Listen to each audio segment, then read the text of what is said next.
For more analysis, we are joined from Cairo by Dr. Mohammed Osman, the International Relations Specialist, and Mr. Mohammed Izzeddin, El Ahram Managing Editor. Welcome, gentlemen, to In Depth.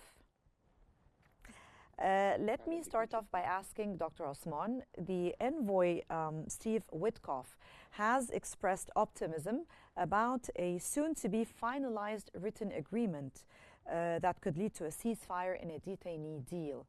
How, sir, do you see and assess the credibility of this optimism? Do you believe the United States is finally able to bridge the gap between Hamas and the Israeli occupation, in your opinion? Thank you for having me, Salma.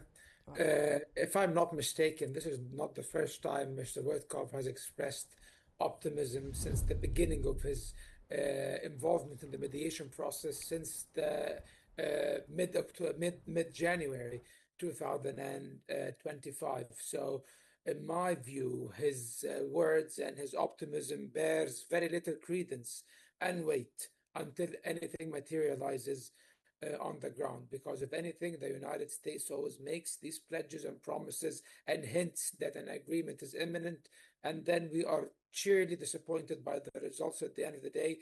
And this is, of course, due to the unwillingness of the United States, whether the Biden administration before that or the Trump administration now, to exert any serious pressure on the Israeli side. It seems that Mr. Witkoff is now proposing a formula that is not so different from his previous propositions: a temporary 60-day ceasefire, an Israeli withdrawal from the regions captured or the territories captured after the 18th of March, meaning that it will not be a full withdrawal from the Gaza Strip, and the flow of aid into the Gaza Strip through the distribution of aid through the UN and humanitarian organizations, and also a detainee exchange, about 1,000 Palestinian prisoners of war, and for about 10 living Israeli detainees. Yeah. And finally, a promise or a pledge of a framework for a framework for negotiations for a permanent ceasefire. However, if they do not yield any results, Israel reserves the right to snap back into hostilities once again after 60 days. This hardly sounds like a serious proposition to me. However, the Palestinians are being flexible nevertheless, yet the Israelis still reject this proposition. Well, let's go to Mr. Izzeddin. The Israeli Finance Minister Smotrich called any partial deal with Hamas a delusional folly and vowed to block it. How deep is the internal split within the Israeli government, and how is it influencing Netanyahu's decision-making?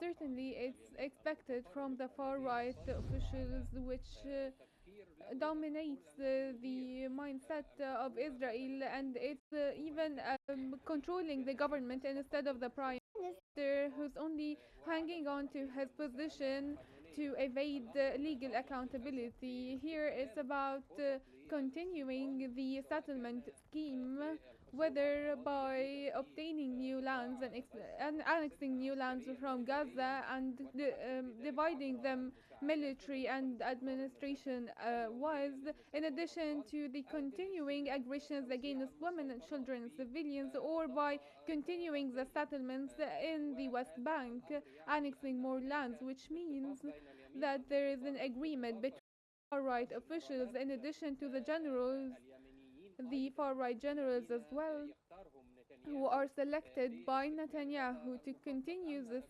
scheme. But the Israeli moderate minds are now paying attention to bringing back the live detainees. There has been a lot of casualties, whether at the level of the economy or the state of Israel, as the European Union has started to take a real stance towards Israel, considering the cancelling of some economic agreements or stopping giving weapons to Israel for the first time for a long time. Which means that can I go back to Dr. Osman and let me ask you, sir, Hamas has agreed to a general framework for a 60-day ceasefire, which includes a full withdrawal of the occupation army from Gaza and international guarantees.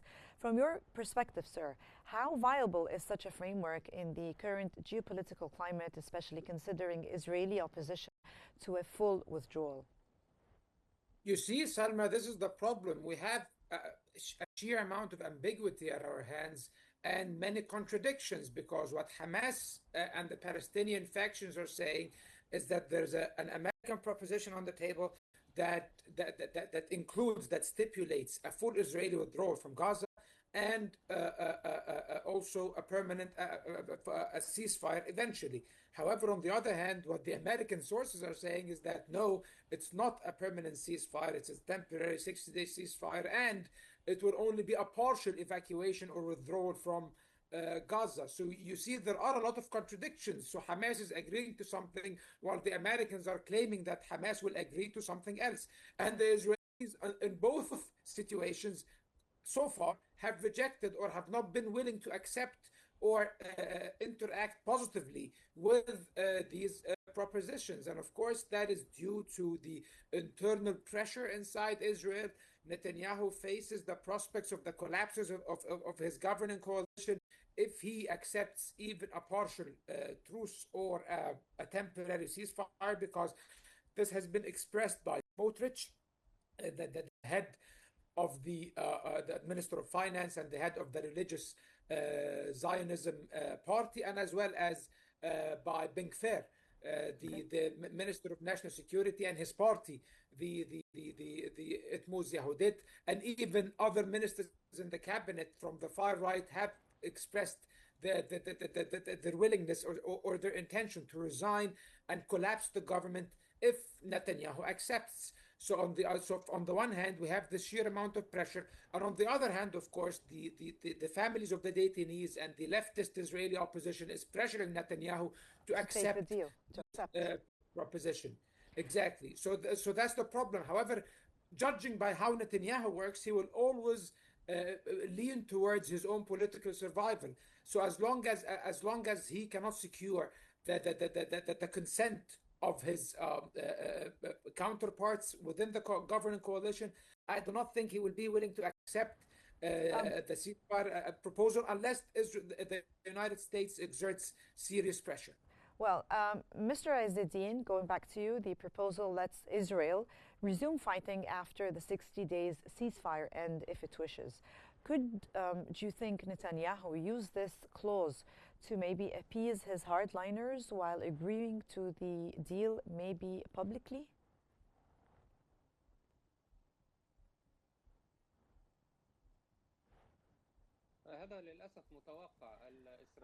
This is expected, unfortunately, because the Israeli officials are never committed to any pledges, and this is what happened when they violated the agreement in March 18th. There must be real written guarantees, and these guarantees should not be only by the mediators, but with international pressuring support to pressure Israel. Even with the humanitarian aid access, it was a stigma and a failure which even harmed the Palestinians further and not protected them from starvation. There is the Israeli insistence to continue occupying the Gaza Strip even following the ceasefire, and the attempts are ongoing either by the far-right officials or the far-right generals who want to continue the war and partition the Gaza Strip into administrative regions with military rule and military governance, with the humanitarian aid distribution mechanism which has failed significantly. And here it's about a political leadership and political witness which is not there in the Israeli case. They will work to fail any attempt for a ceasefire agreement, and in spite of all the concessions provided by the Palestinian resistance, the interpretations always, which led to re-proposing the Wetkoff proposal, and reforming them will be announced during the next few hours in an attempt to approach the views of the far-right government and the leaders of the Palestinian resistance, the negotiators in Doha and Cairo. Okay, going back again to Dr. Osman, the occupation army would withdraw from the newly captured areas and aid distribution would revert back to the UN. Could this shift from the controversial Gaza Humanitarian Foundation to the UN maybe be a sign that the US acknowledges the failure of its previous approach, do you think? I think it is a very tacit acknowledgement that their formula or their mechanism of aid distribution is rather flawed and completely unscientific because it is not based on the guidelines of humanitarian work, which necessitates that the distributor of the aid has to be an impartial party, a party that is not involved in the conflict. However, in the case of the United States, Israel, and even the United States, they are parties to the conflict. And we have seen the very chaotic beginning of the aid distribution with the riots at one of the aid distribution centers and tens of thousands of hungry Palestinians storming the distribution post and looting the storages. So it did not, and of course, people were hurt. The Israeli occupation forces shot and killed and wounded several people. So it wasn't really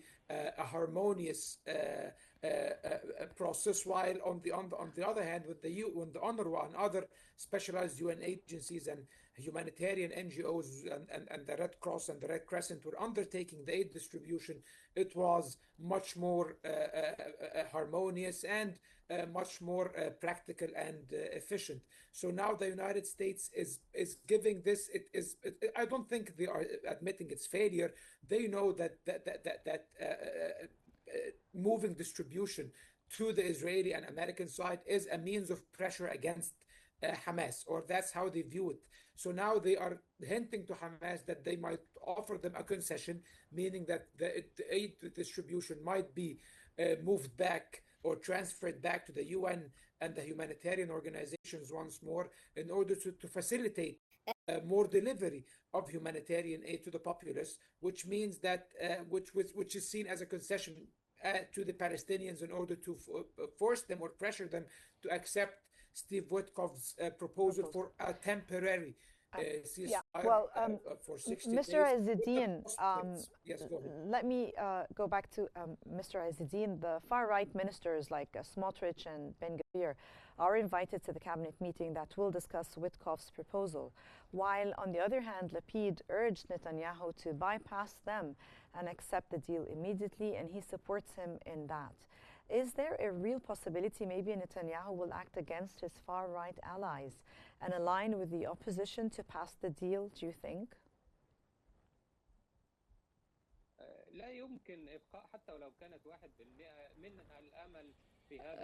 I don't think there is even 1% of hope in this regard. There are a lot of pressures practiced against Netanyahu from the government, in addition to his fears, on the other hand, of the deterioration of the far-right coalition supporting him, either from the religious Zionist movement or other parties such as the Likud party. It's a very intricate situation here. I think that there will be a public agreement to agree on the release of 5 detainees, for example, and as the Palestinian resistance is totally against releasing all the live detainees, but it will be a good intention. But the Israeli side expressed that there is no desire for the Israeli army to withdraw completely from the Gaza Strip, and we have the experience that this government never commit to their pledges. Of course, there is a tiny positive side, but as with what happened with the violation of the first agreement, they bring back some of the detainees, and then the occupation continues and resumes the war once again. Here we are looking for a hidden disagreement that will a hidden agreement that will be held with the far right officials, and this will be more evident during the upcoming few hours. Dr. Osman, the 60-day ceasefire allows Israel to resume fighting if no progress is made. Do you see such a conditional ceasefire maybe risk the resumption of war like Israel did in March? Or does it provide maybe a realistic window for negotiations? In my opinion, no, it doesn't. It doesn't, and it is a farcical proposition to assume that Israel would ever abide by any agreement that gives it a right, or any provisions that give it a right to resume hostilities. We have seen how they did this, how they conducted themselves in the ceasefire, the first long ceasefire this war has witnessed back in January. It was supposed to be a three-phased ceasefire that would have led to the end of the war, and Israel did not reserve any right under the provisions of this ceasefire agreement back then to resume hostilities, yet they unilaterally cancelled the ceasefire, or abrogated the ceasefire, and resumed hostilities, killing over 4,000 people in the past few weeks, mostly innocent civilians. Children and women.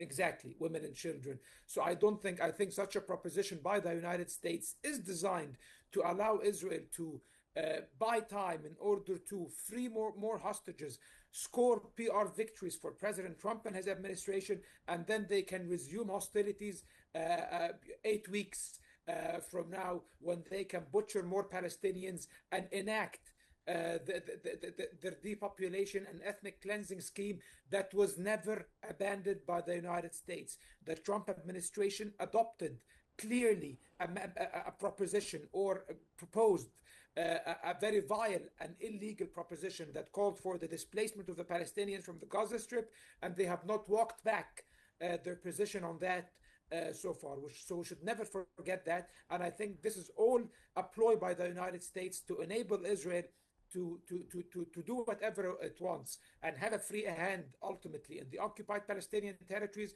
while scoring a PR victory for President Trump by freeing more detainees, unfortunately. So I find it farcical, Salma, to be honest. Mr. Azedine, the new aid proposal cites the humanitarian crisis as a driving factor. To what extent do you think is the worsening humanitarian disaster in Gaza now dictating diplomatic urgency?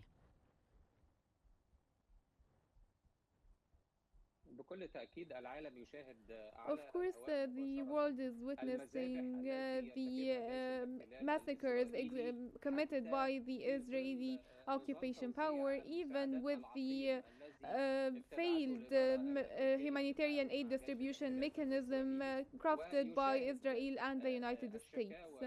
And we have seen the grievances and the complaints by the UN and the relief organizations, in addition to the healthcare organizations that are highly experienced in the field of aid distribution, and they are only ones able to process the medical situation and the healthcare situation. The Red Crescent and the medical facilities are completely now out of service inside Gaza. Even the Palestinian Red Crescent ambulances are out of fuel, so they are not able to get to some of the red zones called by the Israeli occupation, where the